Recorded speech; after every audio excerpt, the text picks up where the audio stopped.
Hi everyone, welcome back to Grind and Shine Season 2 Hidden Notes. Today we're very happy to have Joy and Denise from Maxi Coffee Bar. Welcome. Why I would like to interview Maxi Coffee Bar because since the nationals that I saw Joy competing, and I really saw her dedication in crafting the coffee. Well, Denise, really happy to have you here today in the busy day. I'm purely Joy's emotional support. Yeah, and then Denise runs a wine bar called Wildcard as well. So thank you for taking the time to come to this interview. So a lot of media coverage of you as well.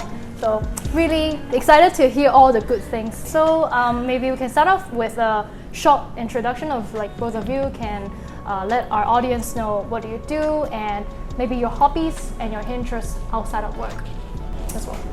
Okay, everyone, my name is Joy and I am the chief slave.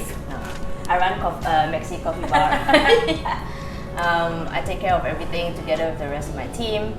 And for hobbies, I actually love coffee very much, a little bit too much. Yeah, I've been told I don't know when to stop. So actively, I've tried to do other things.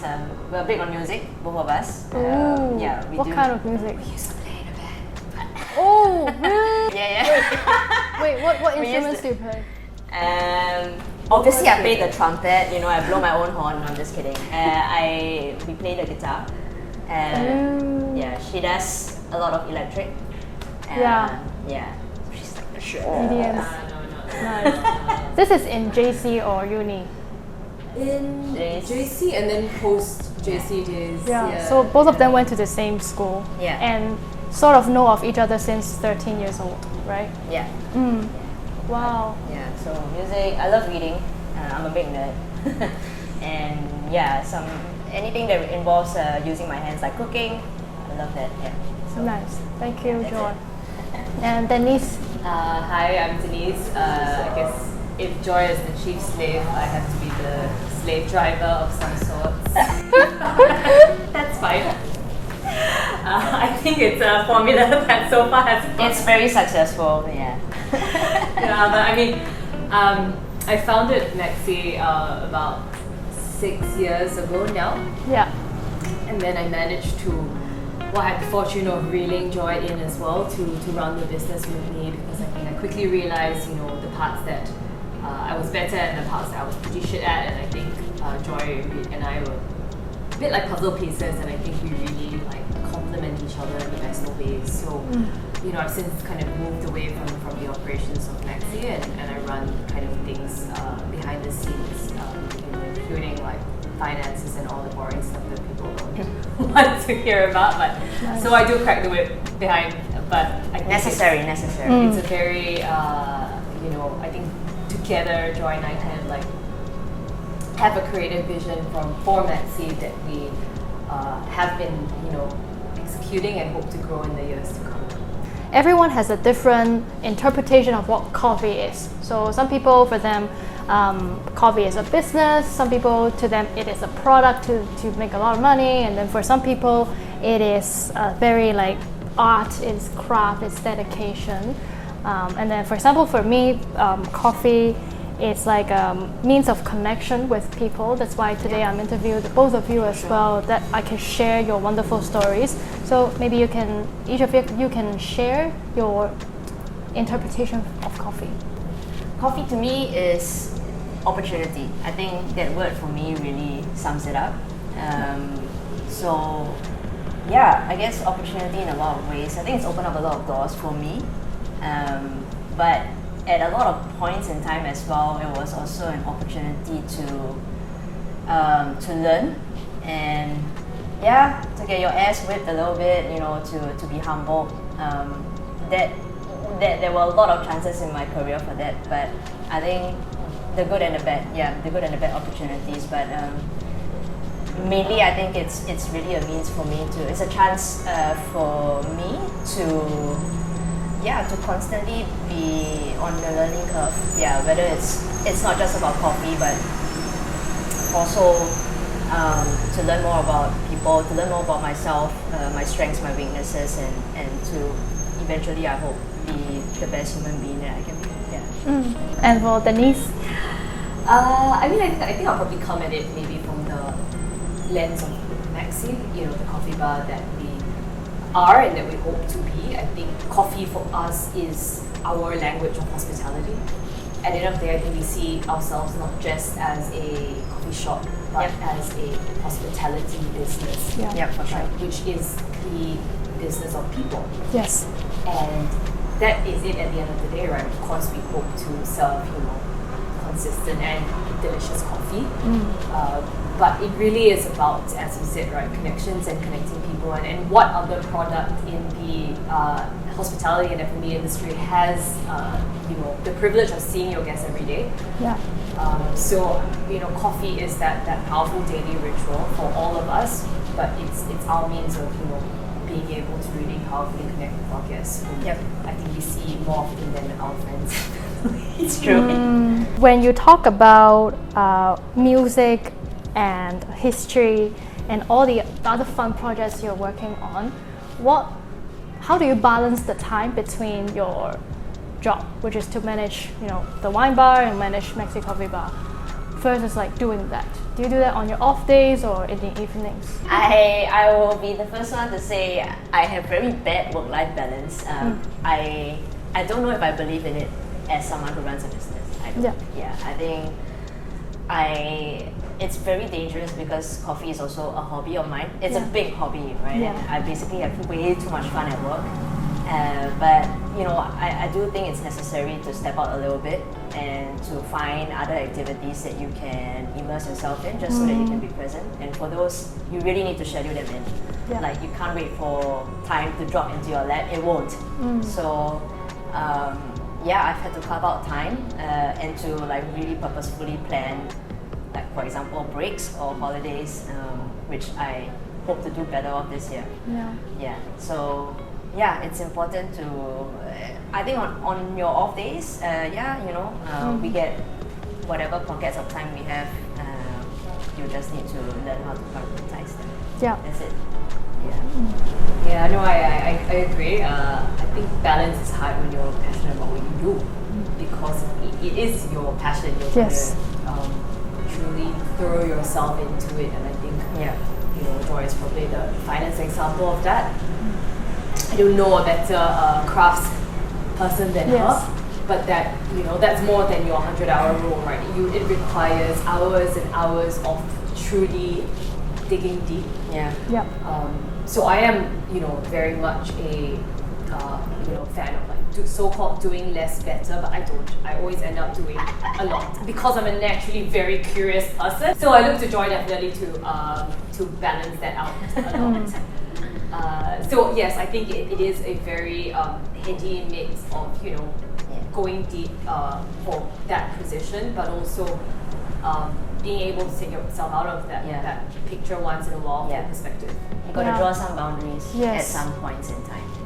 No one's going to draw the lines for you. And I think for us it helps that we have a relationship outside of work, and that was actually our relationship to begin with. And I think over time we have gotten a lot better and not speaking about work. We still struggle with that. Because we also have too much fun. I resonate a lot as well because I started doing this podcast, and then 3 months ago I started doing my own marketing business, and I think it's a lot of fun. Like I take pride in what I do because it's my own baby, and I don't mind waking up at 6 a.m., 7 a.m. because it's just my instinct to just get on my laptop and just scribe because this is my life and I can't separate that. And even I go on a holiday or I don't know, Bintan or something, it's natural that I do that because it's my life. And you'll always be thinking, I mean, even if it's not, no one is like telling you to do that, you're your own agent, but like because you love it as well, like everything you look at will be, you will connect the dots to your passion, and you will try to, I go to a restaurant, I'm like turning to the back of plates, being like, oh, where's this from? Like, how can I make this? Like what, So you're constantly thinking, and I think that's truly wonderful.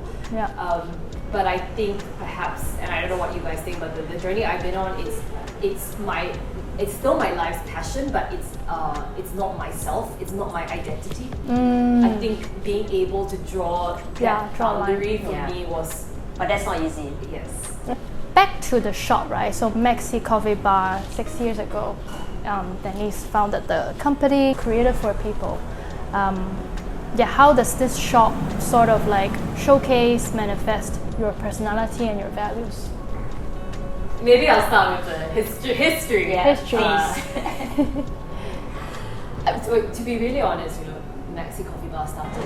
It's physical life down the road on Club Street in a, believe it or not, even smaller hole in the wall unit. It was 129 square foot to be exact. Oh, wow. Half of this space. Part of the genesis was, if it fails, it will fail really quietly and then nobody will know. For me, I saw it as kind of like my MBA of sorts. I want to actually learn every aspect of the business, including and especially, the craft of coffee, which I actually had very little prior experience in, except, calling Joy all the time, like frantically. And she came to help me a lot as well. Yeah. Actually, on Saturdays we actually, she did a guest shift. Yeah. Every Saturday, for a period, every Saturday we ran it together, and that was great for us too. I think that was a test bed for a lot of ideas that we eventually took to Maxi 2.0 here at 6 on Siam Hill. But I think very much so. It started out, of course, being a test bed of sorts. I wanted to learn everything and anything, and I quickly realized for most people, coffee isn't just coffee. It's actually there 5-10 minutes of the day where they have a bit of sanity, a bit of respite, that connection that you have with them, even though most of the time it feels like pretty much just touch and go. It's actually very powerful. Yes, it's very powerful. Yeah, and I would say, a lot of the conversations I had in those early days, there were some stretches, we were quiet for hours and I would sit and chat with some of her, 3 hours, and then there came this funny slogan, it was cheaper than therapy, right? Because they were talking, and then they just had one espresso, which at the time was like $3.50, and they'll be talking and talking for 3 hours. But they needed that. Some of these conversations led to very powerful friendships, partnerships. A lot of our partners, like now, who work with us, chefs, bars, projects that I've subsequently been involved in, were all connections that I made in those days. So it was that power of conversation, that power of hospitality, and coffee was that tool for doing so. And then I guess a few years later, enter Joy in the picture. But I think our values have never changed. We've always wanted to create a space for community, and that informs all our decisions, right? From the culture we create in our team, our coffee programming, our style of events, pop-ups, and the way we treat our partners. I think that's informed it all, but I think Joy will probably have more to share on this as well. Thank you for sharing. Yeah, absolutely. I think Denise put it very nicely. I think it's always, as much as I love the craft, and as much as I would be happy making coffee for no one except myself, it is much more meaningful, and even for an introvert like myself, to be able to share something that I enjoy with someone else. And something very magical happens in that moment, and I think it really, it's a moment of human connection. I think that, and like there's always a spark of like, I get you and you get me. I think whenever I connect with someone over coffee. And that sense of community. I think she's absolutely right that coffee is cheaper than therapy, because even now at Maxi, there's still a lot of people who sit at the bar for hours, and we won't need to ask them about their day. They'll just start talking to us, and I treasure that this space makes them feel so safe. I think that's something that we are also very intentional about creating. We always wanted a space where someone, no matter who you are, can come in and the playing field is level for you. I think that for me was very important. Do you mind sharing a customer story or your moments of connection with them that you feel very special? Well, it was actually in the it's actually a friendship that I have. Which I would say it was my youngest friend. Sayan. Because I think Joy knows that I don't relate to kids very well. That makes two of us. I'll just share one very quick memory, which was that just pops up the top of my head, which was I remember this was like the early days of my shop at on Club Street, and then this lady came in and she ordered a toasty and all that, and she realized she forgot her wallet. And then I actually, this is the early days of Grab as well, so I helped her download the app and then she paid through that. And then the next day, like this must have been like 7-year-old boy walks in and it's like, oh, my mom says that the toasties here are the best and I must have it. He was by himself. And then we got chatting, and he would like take out his coins and he would pay for his ham and cheese sandwich. And he was a big fan of the cereal milk. And we started becoming like very firm friends. But it's a connection that I never thought I would have, like with someone much younger than me that actually taught me a lot about life, about like being present, about the simpler things in life, and it's actually truly not about the coffee. He never enjoyed a cup of coffee and Maxi, but many other things. And he got me this.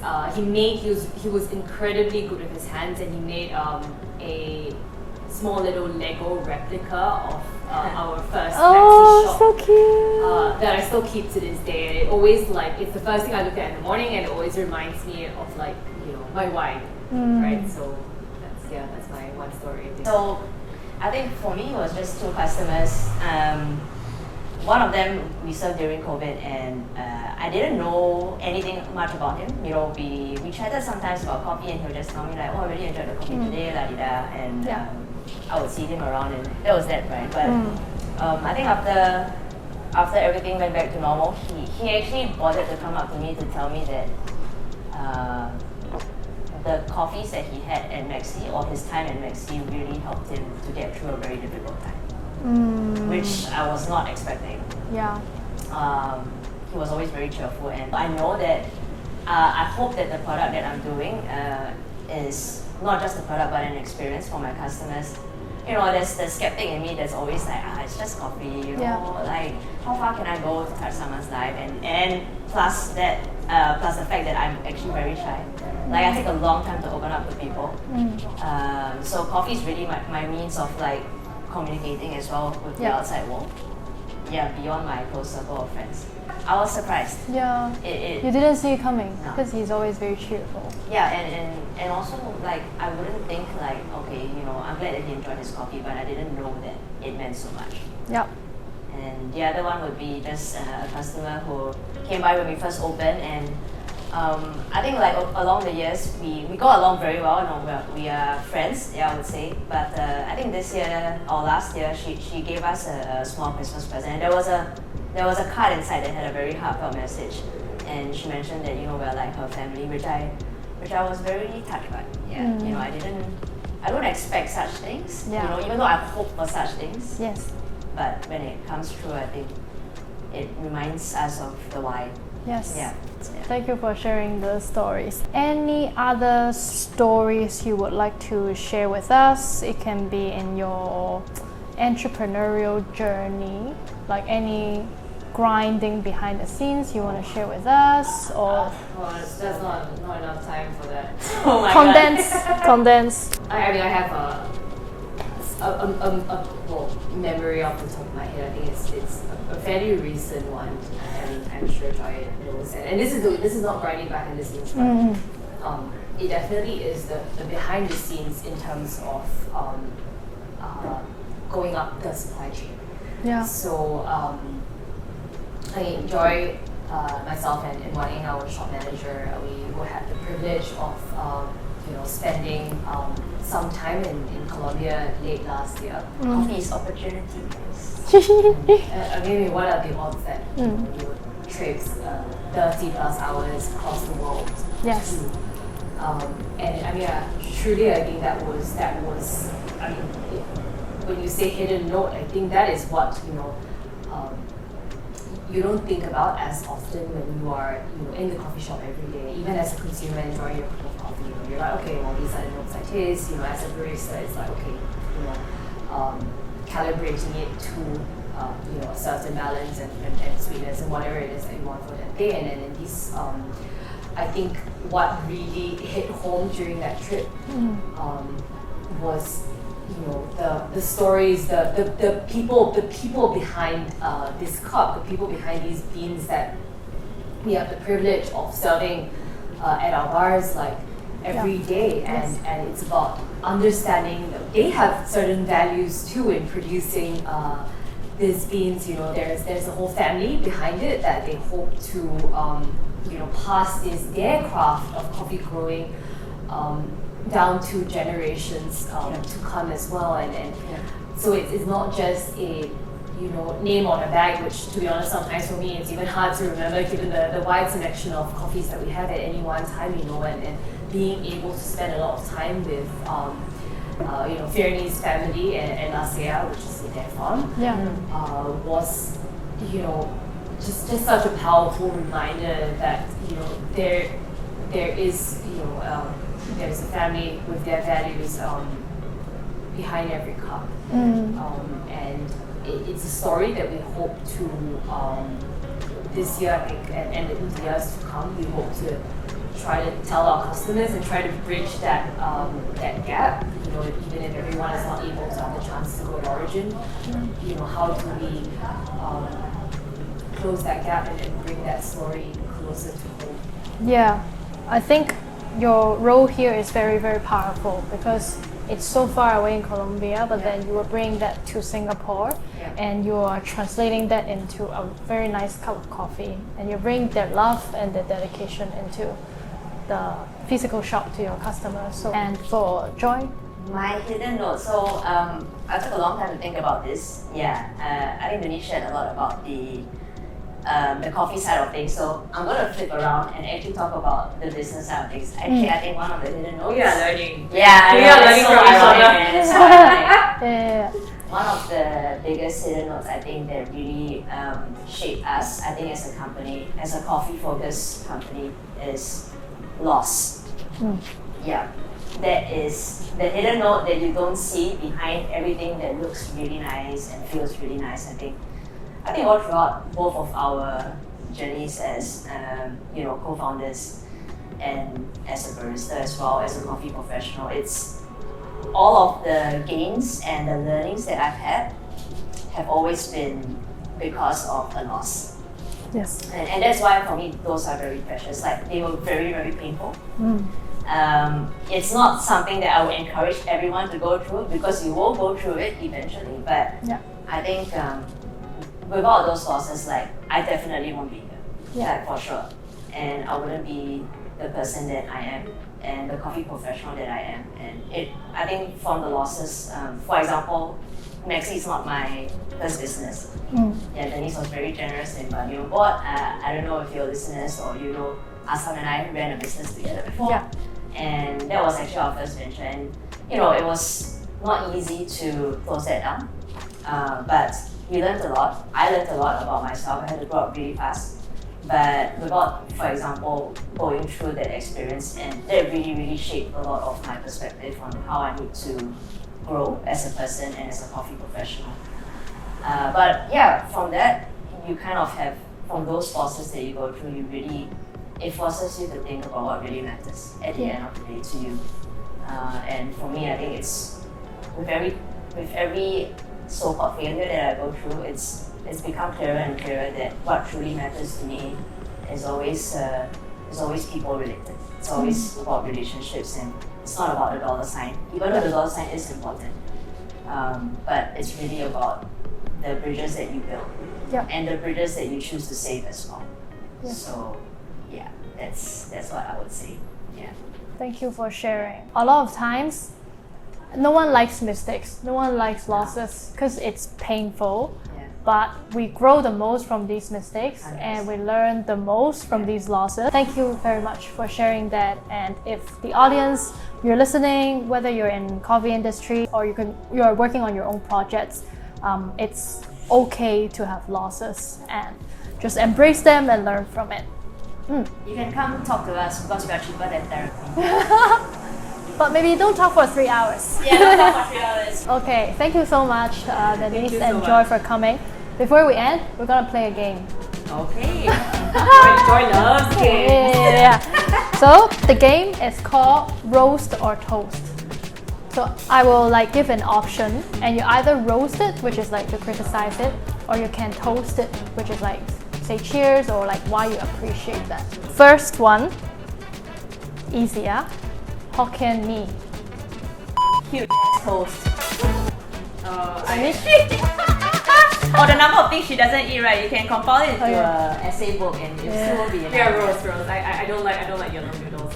Serving coffees in wine glasses. Toast. I mean, You really? Roast. certain styles of coffees like iced veg brews Oh, are sorry. nice in wine glasses. Sorry. Oh yeah, okay, ice is okay. Ice is okay. Not Yeah. hot. Correct myself, roast, but only while cut. Yeah. Dipping fries in ice cream. Wow, that's your worst nightmare. Yeah. It's a trend. I know. Okay, Yeah, I am a dinosaur, so yeah, I would definitely say roast. Same roast. I don't like to mix. Forgetting names immediately after introductions. Oh, roast. 100% roast. I mean, that is like a. So it never happens to you. Oh, Then no, you shake your hand. Exactly. It does. Exactly. No, Call out. It needs to be roast because I mean everyone at Okay, yeah, should it's like- remember someone's name. Yeah. Last one. Eating sushis with fork and knife. Oh my god, Yeah. freaking roast. Fine dining. Fine dining.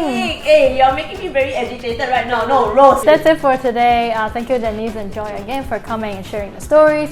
Please follow us on Instagram, Brian and Shine Podcast, YouTube, and Spotify as well.